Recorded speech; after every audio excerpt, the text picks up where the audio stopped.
தேவனுடைய வார்த்தையை விட்டு நான் ஏன் வெளியே போகிறது இல்லை தெரியுமா? ஐயா, இதுக்குள்ளதான் சகல பொக்கிஷத்தையும் வைத்திருக்கிறார். சாலமோனுக்கு ஒரு வெளிப்பாடு, ஜீவனுக்கும் இந்த உலகத்தில் வாழ்க்கைக்கு தேவையான எல்லாவற்றுக்கும் ஆதாரமே தேவனுடைய வார்த்தைங்க. அதனால தான் நான் தேவனுடைய வார்த்தையை விட்டு வெளியே போகிறதில்ல. It is more than enough. அதனால தான் இரவும் பகலும் கர்த்தருடைய வேதத்தில் தியானமாக இருக்கிற மனுஷன் பாக்கியவான் என்று சங்கீதக்காரனுக்கு வெளிப்பாடு பாருங்கள். ஆகையினால்தான் யோசுவாவிட்ட சொல்கிறார், எப்பா இந்த நியாயபுரமான புஸ்தகத்தை இரவும் பகலும் தியானிங்கிறார். இப்பொழுது இயேசு வந்தால் என்ன சொல்லுவார் தெரியுமா? நான் தைரியமாக சொல்லுவேன், இரவும் பகலும் ஜாஸ் மினிஸ்ட்ரிஸ் வழங்குகிற வாழுவோம் வையகத்தையும் வாழ வைப்போம் என்கிற செய்திகளை கேளுங்கள் என்று சொல்லுவார். ஏன் நான் வார்த்தையை விட்டு வெளியே போகிறதே இல்லை, ரைட்? ஏன்னா இந்த வார்த்தையில் தான் ஜீவன் இருக்கு, ஜோயே லைஃப் இருக்குது, பொக்கிஷங்கள்லாம் இதில் தான் அடங்கியிருக்குங்க. இதற்கு வெளியே நீங்கள் எந்த நன்மையையும் தேட வேண்டிய அவசியம் இல்லை, right?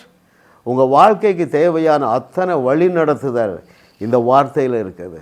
All the guidances you need all through your life, this word of God is filled with that. இது எப்படி இருக்குது? பாதையாக இருக்கிறது. அந்த பாதை எப்படி இருக்கும்? வழியிலெல்லாம் நெய்யா பொழியும். நான் சமீபத்தில் பெங்களூர் போயிருந்தேங்க, சரிங்களா? ட்ரெயினில் அநேகர் அற்புத சுகத்தை பெற்றுக்கொண்டார்கள். நான் போகையிலும் ஆசீர்வாதமாக இருக்கிறேன், வருகையிலும் ஆசீர்வாதமாக இருக்கிறேன். அது அவருடைய கிருபை. அதே கிருபை உங்களுக்கு இருக்கிறதுங்க. வார்த்தையை விட்டு வெளியே ஜீவனை தேடாதீங்க, ரைட்? அப்போ என்ன செய்யணும்? ஐயா, இரவும் பகலும் எனக்கு தியானிக்க முடியாத வேத வசனம் ஒன்று சொல்லட்டுமா? கேள்வியினாலே விசுவாசம் வரும். முக்கியங்க. சத்தியத்தை சரியாக போதிக்கிற ஊழியர்களுடைய பிரசங்கத்தை எவ்வளவு அதிகமாக கேட்க முடியுமோ கேளுங்க. கேட்க கேட்க கேட்க விசுவாசம் பெருகும். ஆனால் கண்டுபிடிக்க வேண்டியது உங்கள் பொறுப்பு. யார் சத்தியத்தை அறிந்தவர்கள், யார் எந்த ஊழியக்காரருக்கு சத்தியம் தெரியாது என்பதை கண்டுபிடிக்க வேண்டிய பொறுப்பு உன்னுடைய பொறுப்பு, ஆமாம், கண்டுபிடிங்க. எந்த பிரசங்கம் எனக்கு விசுவாசத்தை பெருக பண்ணுகிறதோ அது பரத்திலிருந்து வருகிறது.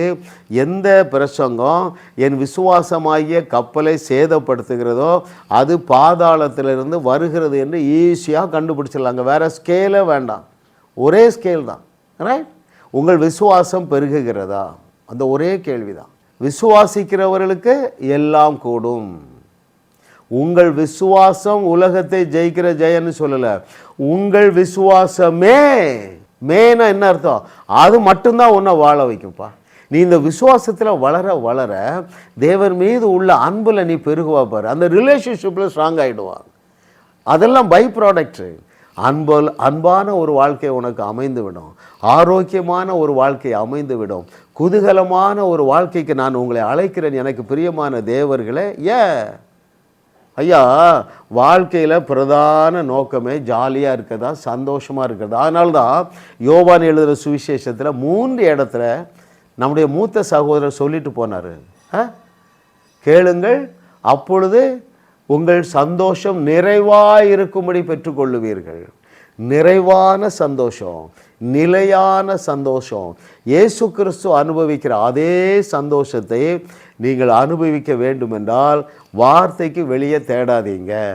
It is more than enough. இதாங்க நம்முடைய அஸ்திபாரம்.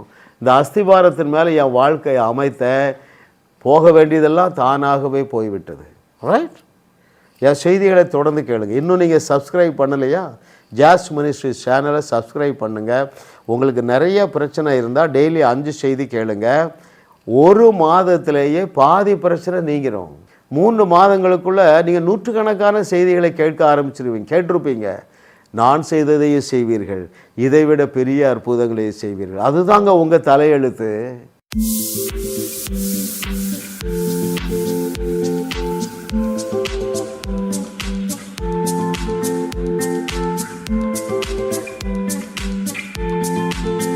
ஜாஸ் மினிஸ்ட்ரீஸ் யூடியூப் சேனலில் தொடர்ந்து செய்திகளை கேளுங்கள், சப்ஸ்கிரைப் செய்யுங்கள், வீடியோக்களை லைக் செய்து பலரோடும் பகிர்ந்து கொள்ளுங்கள். அவர்களும் ஆசீர்வதிக்கப்படட்டும்.